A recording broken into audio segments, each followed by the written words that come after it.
Hi everyone, we're going to go through catalysts quickly. I want to go through like some key points that you need to be aware of for the exam. So with catalysts, obviously, they're used to basically carry out reactions a lot faster and at low temperatures. Now there's two types of catalysts that you need to know about. So there's heterogeneous and then there's also homogeneous. So with heterogeneous, it's about the catalyst being a different physical state from the reactants. What is key to remember here is that you need to specifically talk about the reactants. And obviously, if you've got homogeneous catalyst, it's about the same state and same physical state as the reactants. So if we go into a bit of examples, you need to know a bit about why transition elements are used as catalysts. Now, the specific reason why is because transition elements are stable at many different oxidation states. What this basically means is that they have vacant d orbitals, but that's what gives them more power for them to be more energetically accessible to do these sort of catalysis sort of base reactions. You obviously need to know about like how to do the electronic configurations of your transition elements, but you also need to know about some of the key oxidation states that you would see them as. So if we look at heterogeneous catalysis, the whole point with catalysts that are transition metals, they are precious metals, so they can be very expensive at times. So in order to minimize the cost, we do kind of different precautions to make sure that there is maximum efficiency.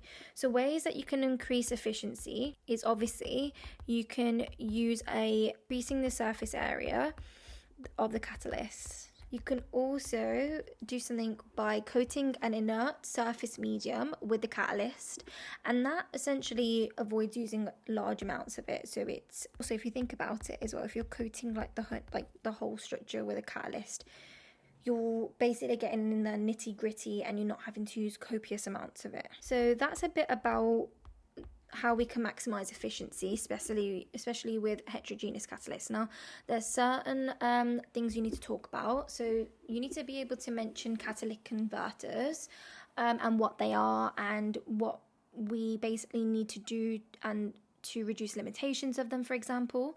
So if we talk about catalytic converters here, you need to know that they are used in cars, specifically car exhaust boxes, and they reduce air pollution. So they usually consist of like finely divided platinum and rhodium, and they have like a ceramic base that is used to support that. So you need to know something called the contact process. If I give you a bit of an overview of what we do, and I'll talk to you about the contact process. You've probably heard of the contact process. It's one of the two processes that you should familiarize yourself with for the exam. Now, the contact process, I'll talk you a bit through it, and then so you're familiar with it. I've never really seen them ask you to write the equation, but again, familiarize yourself. It's not going to hurt you for the exam. So the whole point of the contact process is that you want to manufacture something called sulfuric acid. The whole idea is in the first step, you want to use sulfur. You basically want to make sulfur dioxide. That's your first step. Your catalyst in this reaction is vanadium. So what happens is the second step is that you need to make an equilibrium, because obviously you're catalyzing the reaction with vanadium oxide. So if we make this at equilibrium, we obviously want to use our sulfur dioxide and make it sulfur trioxide as well. The next thing you need to know about is the Haber process. So again, a lot of you will be aware of the Haber process. It is an industrial process to make ammonia, and the reaction that you need to be aware of is obviously this reaction that you see all the time. Now, its catalyst is iron. So what happens is it works in a bit of a different way on the basis called adsorption. Not absorption, adsorption. So I'm going to draw it out on how it works and how iron actually catalyzes the reaction. So what happens is, obviously you can see in your reactants you've got nitrogen and you've got hydrogen. You have your catalyst, which is our iron catalyst surface here. What happens is that our reactants will diffuse that causes the H2 and the N2, that is our reactants, to sit and move on the surface of the metal catalyst that we've got. So they will basically jump on like this, it will diffuse over.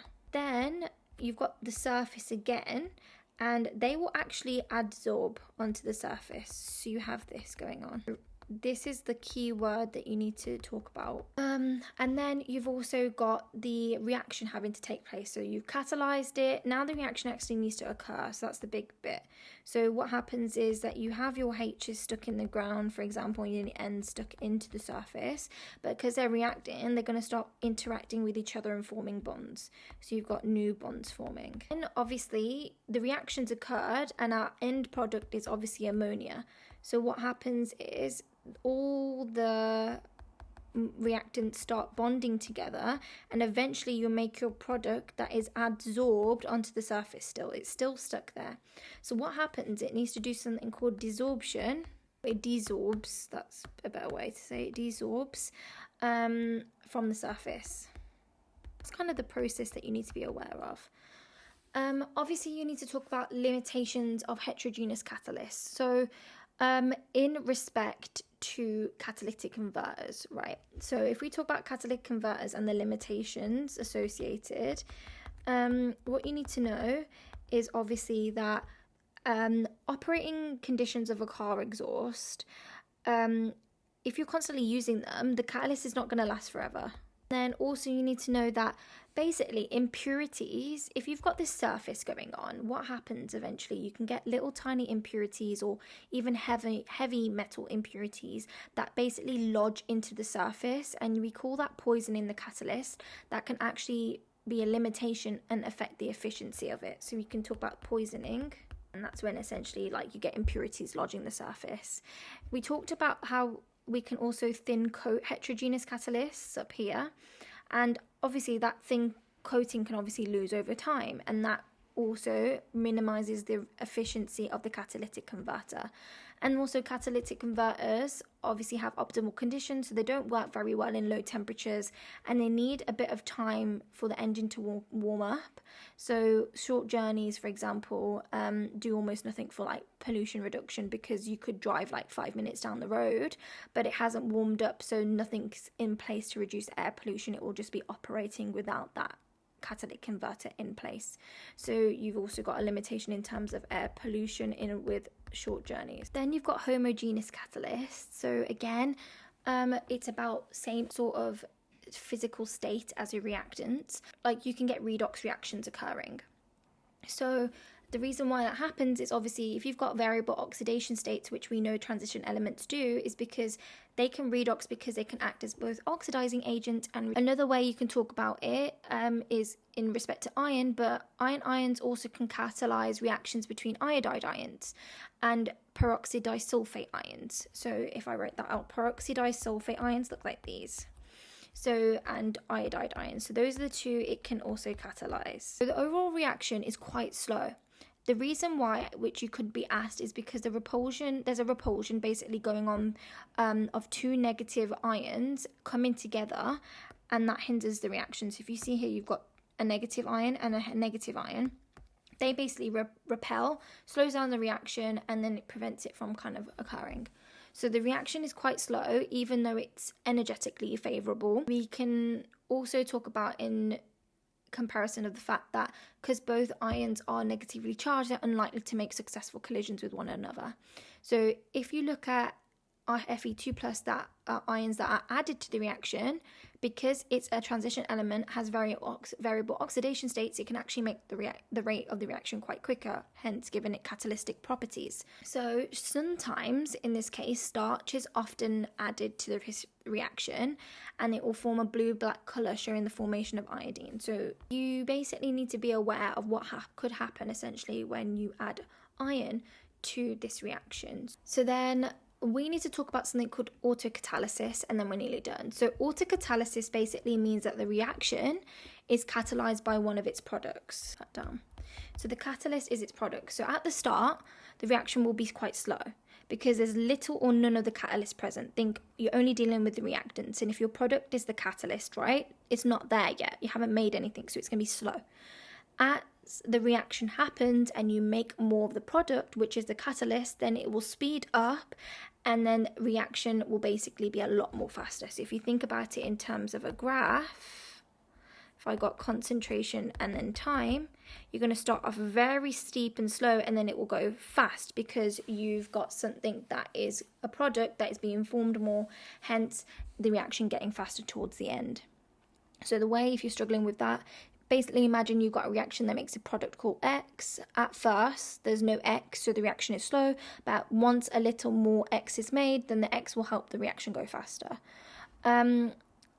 That is basically autocatalysis. So an example of this that they could ask is manganate ions and etherdurate ions in acid. So Mn2 plus is produced on the reaction, and that actually acts as your catalyst when you deal with etherdurate ions. So the reaction starts slowly, but as more Mn2 plus forms, the reaction speeds up. And that is just basically it, what you've got to know about autocatalysis, really, and etherdurate ions. And yeah, so if you go through some questions and have a go, that is pretty much all you really need to know.